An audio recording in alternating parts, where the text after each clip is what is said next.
سعودی عرب جانے کے خواہشمند پاکستانیوں کے لیے بہت ہی اچھی خبر ہے۔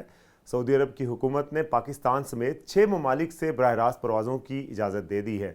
اس سلسلے میں پہلی پرواز اسلام آباد ایئرپورٹ سے بدھ 1 دسمبر کو روانہ ہوگی۔ سعودی وزارت داخلہ کا کہنا ہے کہ سفری پابندیوں میں شامل ممالک میں سے پاکستان سمیت مزید 6 ممالک کے مسافروں کو براہ راست مملکت آنے کی اجازت دے دی گئی ہے۔ سعودی خبر رساں ادارے ایس پی اے کے مطابق پاکستان، انڈیا، انڈونیشیا، برازیل، مصر اور ویتنام سے آنے والوں کو اب کسی دوسرے ملک میں 14 دن قیام کی ضرورت نہیں ہوگی اور وہ براہ راست سعودی عرب کا سفر طے کر سکیں گے۔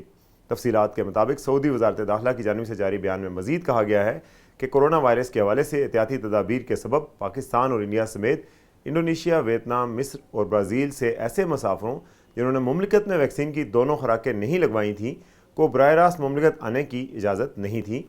پاکستان سمیت مذکورہ ممالک سے آنے والے مسافروں کو 1 دسمبر 2021 بروز بدھ سے براہ راست مملکت آنے کی اجازت ہوگی۔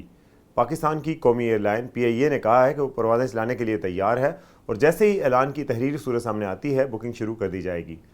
وزارت داخلہ کی جانب سے جاری بیان میں مزید کہا گیا ہے کہ مذکورہ ممالک سے آنے والے مسافروں کو 5 دن قرنطینہ میں گزارنے ہوں گے، اس سے قطع نظر کہ انہوں نے اپنے ممالک میں کورونا ویکسین لگوائی ہو یا سعودی عرب میں ویکسین لگوائی ہو۔